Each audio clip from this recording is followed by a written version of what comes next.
Olá, pessoal. Bom dia, tudo bem? Como é que vocês estão, gente? Eu espero muito que vocês estejam bem, gente. Por aqui tá tudo bem, pessoal. Semana passada foi um pouquinho difícil pra mim, né? Porque tive algumas guerras aqui, gente, espirituais. E eu fiquei assim,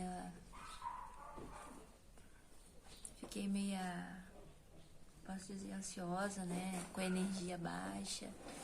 Por isso que eu não vim aqui gravar vídeos pra vocês. Não repara o barulho não, tá, gente? O pessoal tá fazendo obra aqui na casa do meu filho. E aí, gente, sabe quando você percebe que o inimigo, ele tá se levantando contra você? Através de situações. Você vê, assim, nitidamente, pessoal.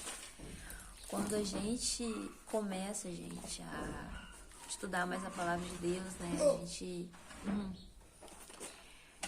A gente começa a ter olhos espirituais, gente. A gente começa a ver coisas. Não é vulto, nada disso. Eu nunca vi vulto, nada disso não, gente. Tô falando assim, situações que você percebe ali que o inimigo tá se levantando contra você, né? E aí, gente, o inimigo se levanta através de pessoas, assim, próximas a você, né? Então você tem que ter sabedoria, gente. Ver que aquilo não é normal. Aquilo é espiritual mesmo, sabe? E por que que ele se levanta, gente? Porque eu tô fazendo isso aqui, ó. Às vezes a gente não tem essa coisa, esse start, né? A gente não tem esse insight, assim, de pensar que quando a gente começa a fazer, gente, a vontade de Deus, a gente começa a fazer a obra do Senhor, né? Mesmo assim, sendo devagar, né? O inimigo se levanta, pessoal, contra a gente, sabe? Ele não vai deixar a gente em paz, não. E às vezes no começo, assim, você não tem esse discernimento de ver que é ele. Depois que você vai entender. Às vezes uma pessoa fala, te instrui, ó. Às vezes é o inimigo se levantando contra você, por causa disso, por causa disso. E é verdade, gente. Porque ele não vai nos deixar em paz, né? Pra fazer a obra do Senhor, pra espalhar o evangelho. Às vezes ele quer colocar a dúvida na nossa cabeça que, você não tá fazendo a vontade de Deus, você não tá fazendo a vontade do seu Deus, você não tá tentando pregar o evangelho, tentando fazer a obra de Deus, do seu Pai, por que a sua vida tá assim? Mas aí a gente tem que ser sábio, né, gente? O inimigo é sujo, né? Ele é sujo, ele quer sujar a nossa mente, colocar a dúvida na nossa cabeça. E a gente tem que dar uma volta nele, né? Se apegar mais com Deus e ver que aquilo ali é espiritual.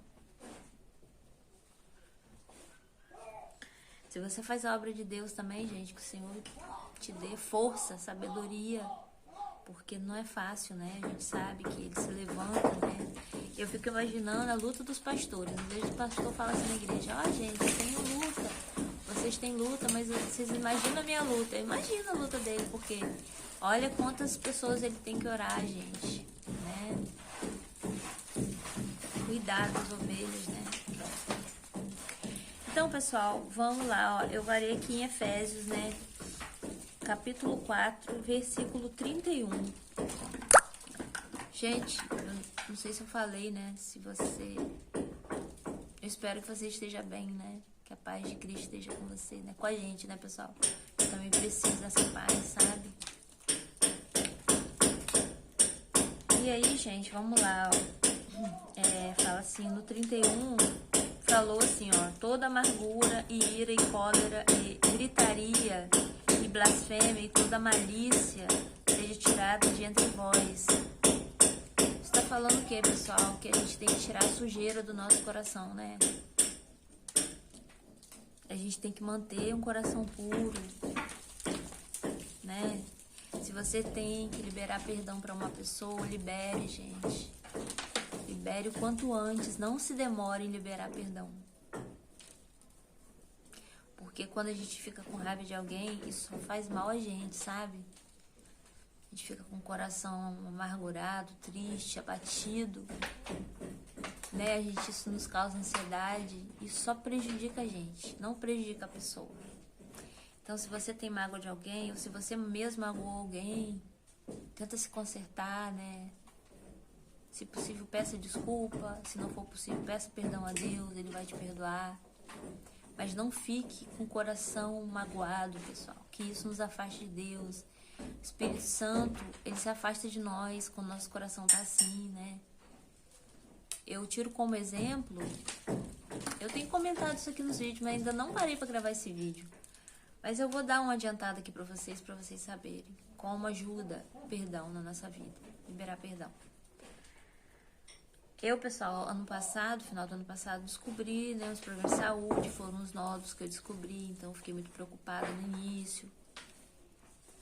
E aí eu fui falando com Deus, orando muito, comecei a orar mais, né, peguei esse hábito de orar mais desde essa época pra cá. Olha só como as coisas vêm às vezes para nos aproximar mais de Deus.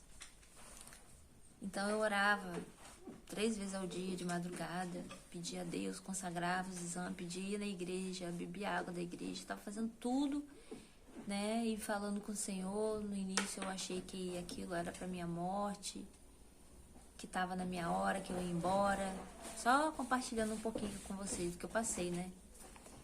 Então eu falei assim com o Senhor, fiquei achando, meu Deus, tá no meu tempo, tá na minha hora, agora eu vou embora, né, já passei por uma luta com a depressão, agora isso.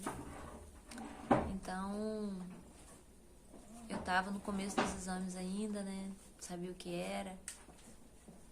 E aí, gente, eu falei com o Senhor, assim, meu Deus, me mostra tudo que tem me afastado do Senhor. Qualquer coisa que tem. Então, gente, eu procurei ver coisas no meu passado, pessoas no meu passado que me fizeram muito mal, né? E eu perdoei, eu já tinha perdoado essas pessoas, né?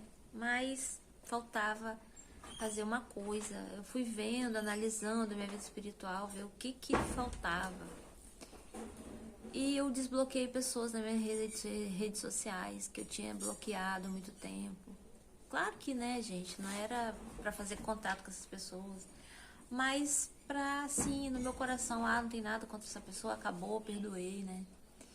E aí, gente, eu senti que aquilo me afastava do Senhor. Então eu disse pra Deus, Senhor, se o Senhor me levar, né, que eu esteja com o Senhor, que eu vá com o Senhor, né, que eu não quero perder minha salvação. Então, gente, depois daquilo foi um peso que eu tirei das minhas costas, né.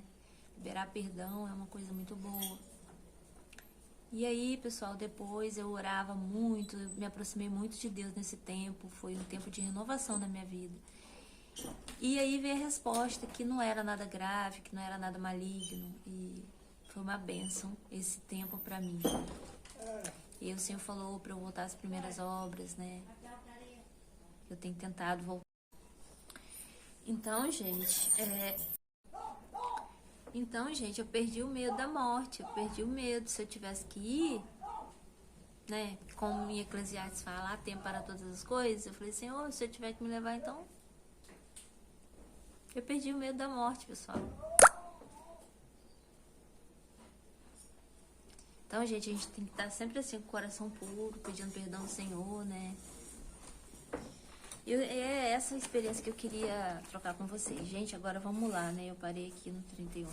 Aí fala assim no 32, ó. Antes sede uns para com os outros, benignos, misericordiosos, perdoando uns aos outros, como também Deus vos perdoa em Cristo. Aí eu lendo isso aqui, gente, eu lembrei de compartilhar isso com vocês. Sede, pois, imitadores de Deus, como filhos amados, e andai em amor, como também Cristo vos amou e se entregou a si mesmo por nós, em oferta sacrifício a Deus, em cheiro suave. Porque o Senhor Jesus não tinha pecado, né, pessoal? Ele era limpo. Mas a prostituição é toda a impureza, e toda impureza ou avareza. Aí, gente, aí, pessoal, fala assim, ó, se nomeie entre vós como convém a santos, nem torpezas, nem parvoices, nem chocarrices, que não convém, mas antes ações de graça. Gente, eu vou ler até aqui, porque senão o vídeo não vou conseguir postar, já tá com a memória pouca. Mas, gente, o Senhor Jesus fala que a salvação é pela graça, né? A gente tem que viver assim o tempo todo, pessoal. Perdoando a quem nos ofende, né? Tentando não também ofender as pessoas, quando a gente ofender, né? Pedir perdão, acalmar nossos ânimos, pessoal. Tentar ser imitadores de Jesus, né? Assim como ele é. Então, gente, eu quero desejar que o Senhor te abençoe, nos abençoe, né, gente? Nos guarde, né, de todo mal, né? De todo laço do inimigo. E é isso, pessoal. Espero que vocês tenham gostado do devocional de hoje. Foi curtinho, né, gente? Mas não dá pra gravar mais. Meu celular tá meio cheio aqui.